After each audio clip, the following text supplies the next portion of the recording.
Hey, this is 50 though.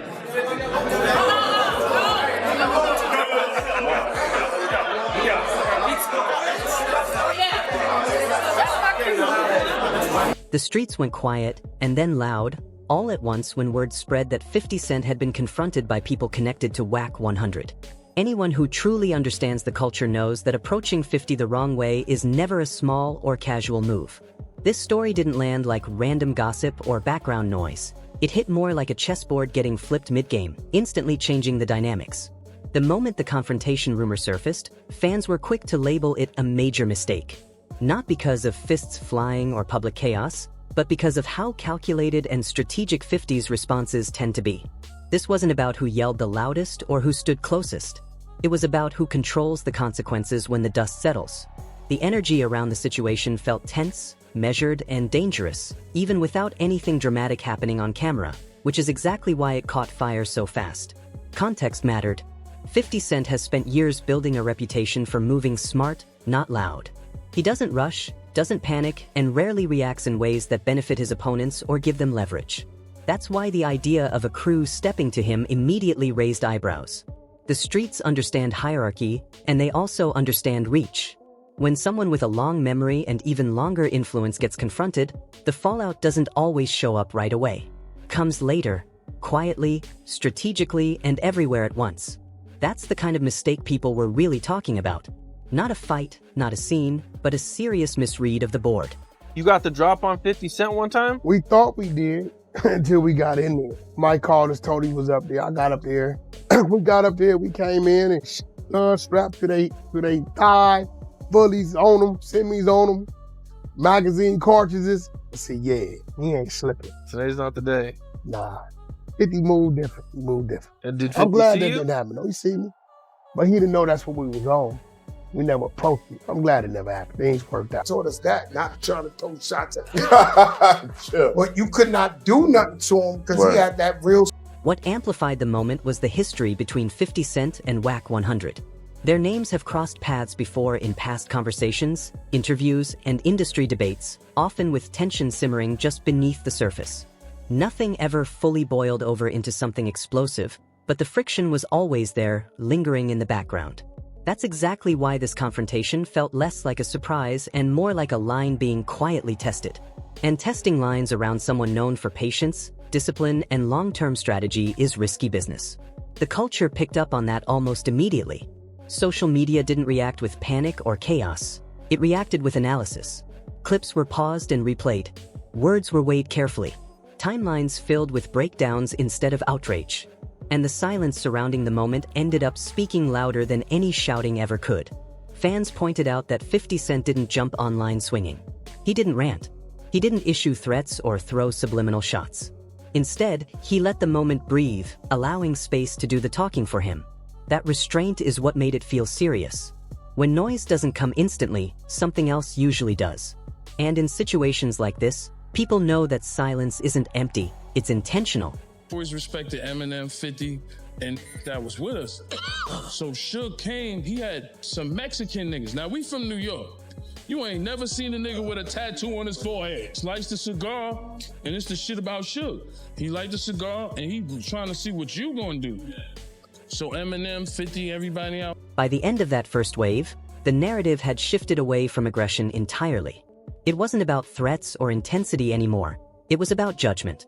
People started saying the crew underestimated the situation itself, underestimated how protection really works behind the scenes, underestimated how reputation travels far beyond the moment, and most of all underestimated how power quietly operates within the industry. None of that shows up immediately, but it always counts. That's exactly why the phrase big mistake stuck so hard.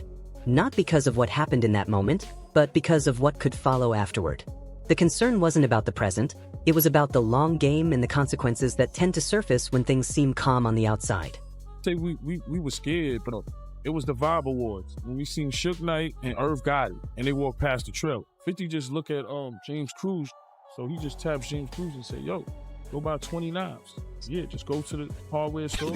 It was about 20 to 15 of us, something like that.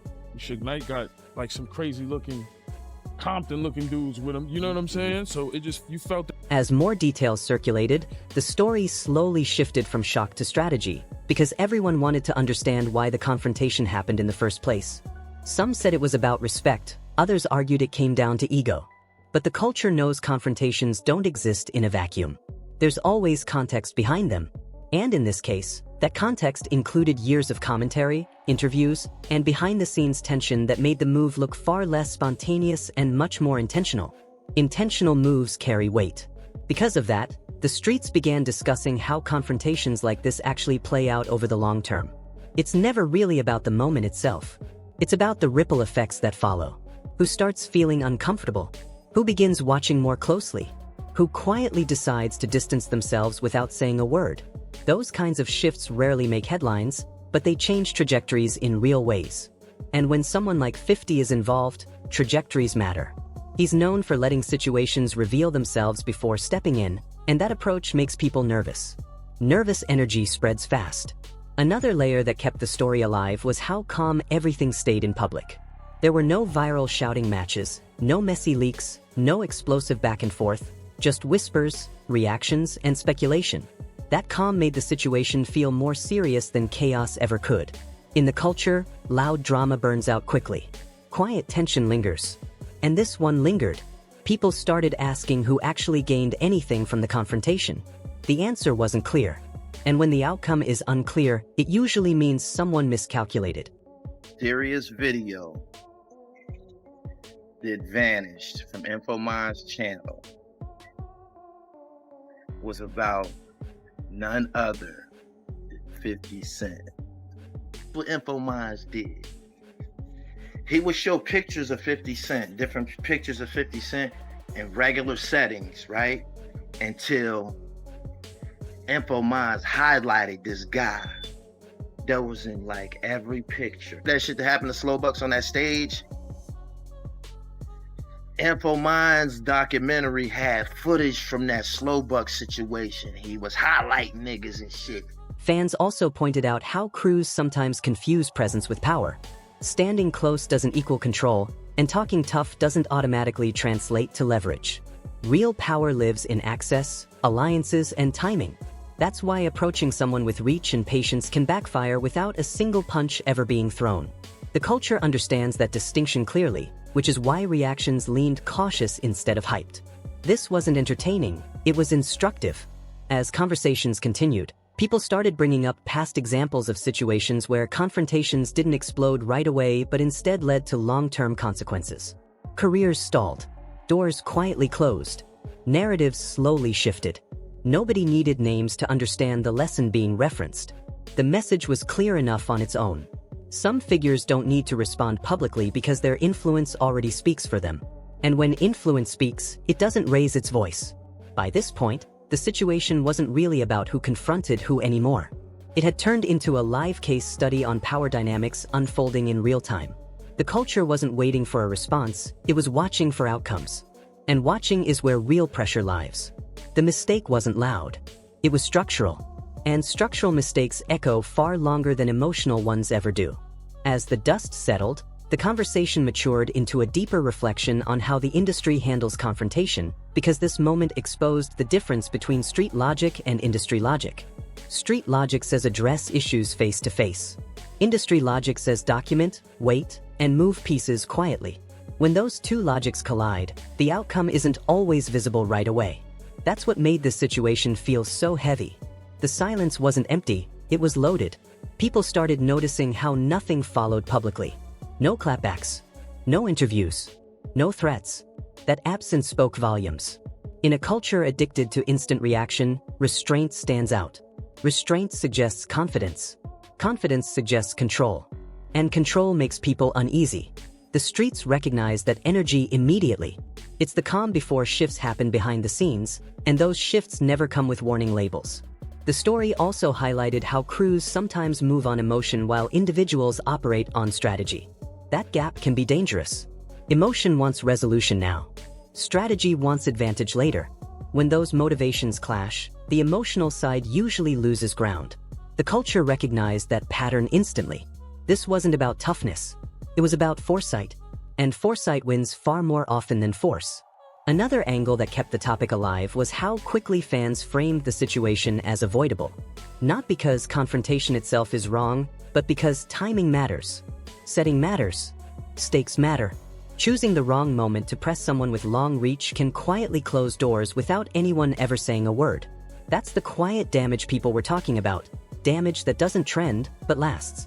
As days passed, the narrative cooled but never fully disappeared. It settled into the background as a cautionary tale. Not dramatic enough to dominate headlines, but serious enough to be remembered. The culture treats moments like that differently. They become reference points, examples, warnings whispered into future conversations. That's how influence works, through memory, not noise. By now, the situation had transformed into a lesson. Not flashy, not violent, just sharp. It showed how misreading power can cost more than any public argument ever could. And it showed how restraint can be the loudest response of all. That's why people kept calling it a big mistake. Not because of what was done, but because of who it was done to. In the end, the moment didn't explode, it echoed. And echoes last longer than explosions. The confrontation rumor became a mirror reflecting how the culture understands power, patience, and consequences. Nothing dramatic needed to happen for the lesson to land. The streets already knew what the move represented. It was a gamble taken without fully counting the chips on the table. And when chips fall quietly, they still fall. The biggest takeaway wasn't fear, it was awareness. Awareness that influence doesn't announce itself. Awareness that confrontations don't need violence to be costly. Awareness that reputations are built over years and tested in seconds. This situation tested judgment, not toughness. And judgment is much harder to defend after the fact. The culture walked away with a clearer picture of how restraint can shift narratives without a single public word. Silence became the message. Calm became the response. And that response told the story better than any rant ever could. People didn't need confirmation, they recognized the pattern. That recognition is powerful. This wasn't about winners and losers. It was about positioning. And positioning determines future outcomes long after the moment fades. That's why stories like this stick around even when nothing happened. Something always happens. It just doesn't always show up on camera. The streets understand that truth better than anyone.